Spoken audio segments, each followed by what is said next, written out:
আজকের সাহরি এবং ইফতারের শেষ টাইম।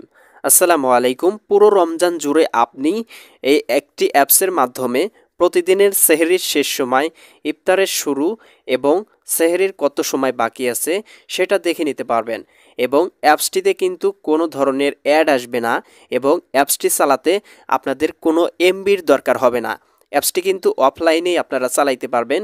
অ্যাপসটি শুধু ইনস্টল করতে আপনাদের যতটুকু খরচ তাই হবে। তো এই অ্যাপসটা দেখতে পারতেছেন, অ্যাপসটা কিন্তু অনেক ভালো। এখানে কিন্তু আপনারা দেখতে পারতেছেন সালাতের নিষিদ্ধ সময় দেওয়া আছে, এর উপরে দেওয়া আছে সালাতের সময়গুলো। এরপরে এখানে তারিখ দেওয়া আছে, সূর্যোদয় সূর্যাস্তর সময় দেওয়া আছে এবং নিচে কিন্তু এখানে অনেক দোয়া দরুদ দেওয়া আছে, দোয়া দেওয়া আছে, এখান থেকে কোরআন দেওয়া আছে, সেগুলো আপনারা এখান থেকে শুনতে পারবেন। দেখেন কোরআন 114টার সূরা এখানে দেওয়া আছে। এরপরে দোয়াতে যাবেন, যাওয়ার পরে দেখেন দৈনন্দিন জীবনের দোয়া, সকল দোয়া এখানে দেওয়া আছে, সেগুলো বাংলা উচ্চারণ সব কিছু দেওয়া আছে। এখানে দেখেন ঘুমাতে যাওয়ার আগের দোয়া, একটাতে আমি ক্লিক করলাম আপনাদের জাস্ট দেখানোর লগে, এই যে দেখেন দোয়াটা চলে আসছে। তো এখান থেকে আপনারা দোয়াটা শিখে নিতে পারবেন। ওকে, দোয়া অ্যাপসটা চালাইতে কিন্তু কোনো এমবির দরকার নেই, একদম ফ্রিতে চালাইতে পারবেন। এটা কিন্তু অনেক ভালো একটা বিষয়। এখানে কিন্তু ক্যালেন্ডারও আছে, দেখেন অনেক সুন্দর করে আজকের তারিখ, মানে সব কিছু কিন্তু ক্যালেন্ডারে তুলে দেওয়া আছে, যেটা আরও অনেক ভালো লাগছে আমার কাছে। ওকে, তো এখন আপনাদেরকে দেখাচ্ছি অ্যাপসটা কিভাবে ইনস্টল করবেন এবং আপনারা কিভাবে অ্যাপসটাকে সেট আপ করবেন। ওকে, তো 1 2 3, তো অ্যাপসটিকে ইনস্টল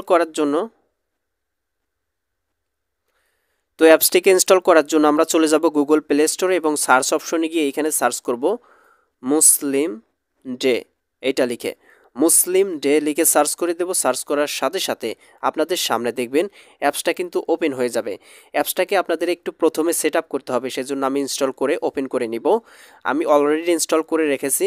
তো এখানে আসার পরে এখানে বাংলাদেশ এটা দেওয়াই থাকবে, অ্যান্ড এখান থেকে জেলা ভিত্তিক ইসলামিক ফাউন্ডেশন এটাই আপনাদের সিলেক্ট থাকবে। এরপরে এখান থেকে আপনারা জেলাটা নির্বাচন করবেন। আর একবার এটা নির্বাচন করলে, সিলেক্ট করে দিলে এটা কিন্তু 30 দিন বা যতদিন খুশি আপনি অ্যাপসটা ইউজ করবেন ততদিনে কিন্তু কাটবে না। ওকে, আমি এখান থেকে আমার জেলাটা এখানে সিলেক্ট করে দেব। দেওয়ার পরে এখান থেকে যে নিচে সেভ অপশন আছে, এখান থেকে সেভ অপশনে ক্লিক করে দেব, দিয়ে দিলাম। এরপরে এখন আবারও দেখতে পারতেছেন এখানে আমি কোন মাযহাব অনুযায়ী চলি সেটা এখানে দিতে হবে।